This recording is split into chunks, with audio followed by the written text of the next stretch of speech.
All right, Shalom.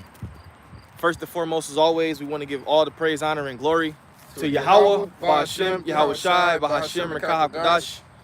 Double honor to the apostles and elders of Great Millstone that taught us this truth through the Holy Spirit. And we want to give a special peace and blessings and salutations to the hopeful elect. All right, we out here to do a little lesson today on the Day of Atonement. All right, the Day of Atonement we know started last night, sundown, and it ends tonight at sundown. So just another little heads up. But we decided to come out here and speak through the Spirit, you know, to edify the body as usual. All right, and Lord willing, you brothers and sisters are edified. We're gonna get right into it. Revelation chapter 17, verse 1.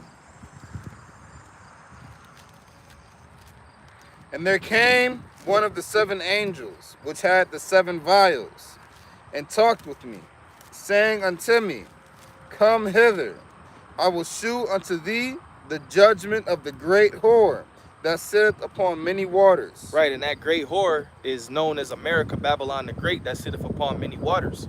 You know, it's going to explain when it continues to read the chapter, when we continue to read the chapter. And we know why it was called the great whore is because of the things that they portray and they do around the planet Earth. You know, fornication and etc. Go ahead. With whom the kings of the earth have committed fornication, and the inhabitants of the earth have been made drunk with the wine of her fornication. Right, the kings of the earth, the different nations, they're you know, a lot of them are in bed with America, Babylon the Great. You know, financially, business wise, you know, even to the point where their way of living. You know, they basically have lied in bed with America, the different kings of the earth. Go ahead. So he carried me away in the spirit into the wilderness, and I saw a woman sit upon a scarlet-colored beast, full of names of blasphemy, having 7 heads and 10 horns. Yeah, the woman that rides the beast, which the beast, as we know as NATO in the EU. Okay, that's America. We used to have the sign where the woman was riding on the beast. You know, they're all in bed together. You know, NATO in the EU, and we have the breakdowns of the 7 heads and the 10 horns as well. But I believe now is it more than 7 heads or is it more than 10 horns? No. Still 7 heads and 10 horns. Well, I know it's more. I know it's more of one of them though, because the apostles broke it down. Go ahead.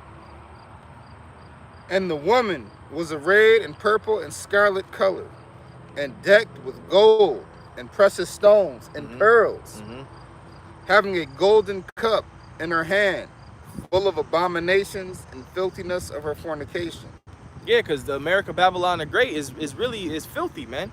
This place is basically a big land of filth.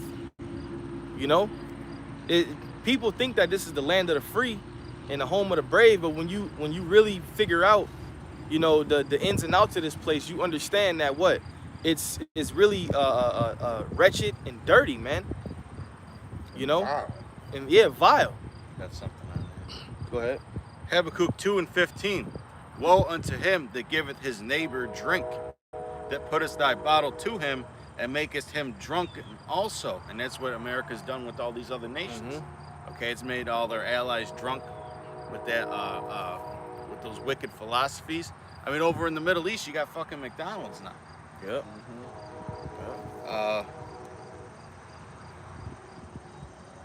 Salakia, makest him drunken also, that thou mayest look on their nakedness. Thou art filled with shame for glory.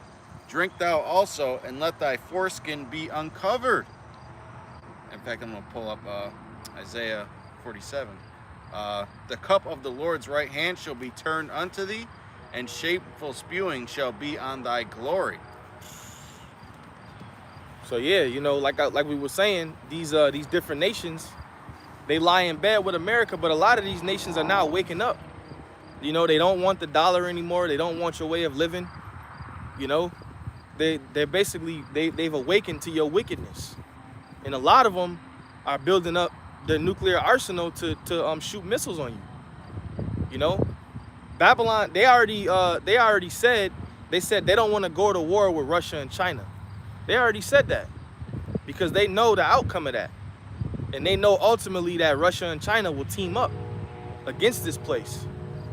You know? Go ahead. So he carried me away in the spirit into the wilderness, and I saw a woman sit upon a scarlet-colored beast, full of names of blasphemy, having 7 heads and 10 horns. And the woman was arrayed in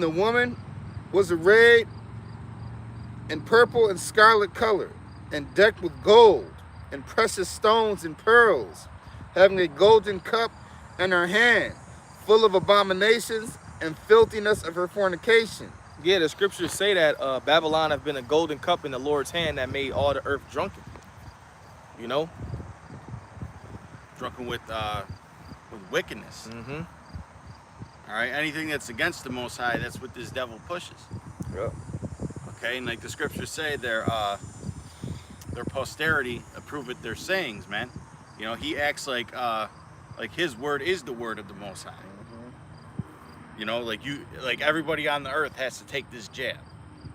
Okay, everybody in the earth has to support feminism and support the alphabet people. Right. Yeah, and the Roman Catholic Church and the Pope plays a role in that too. They act like the Pope is a god, but this man was just in the hospital. Wretched flesh. Go ahead. And upon her forehead was a name written, Mystery, Babylon the Great, the mother of harlots and abominations of the earth. And abominations of the earth. That's how the Bible describes this place, man. You know, because people will say, well, this is the best place in the world. This is the best place you can be. But the Bible describes this place as a place of the abominations of the earth. You know, because why? Because everything that it stands for. You know, when a president gets elected or inaugurated, whatever they want to call it, they swear on the Bible, right?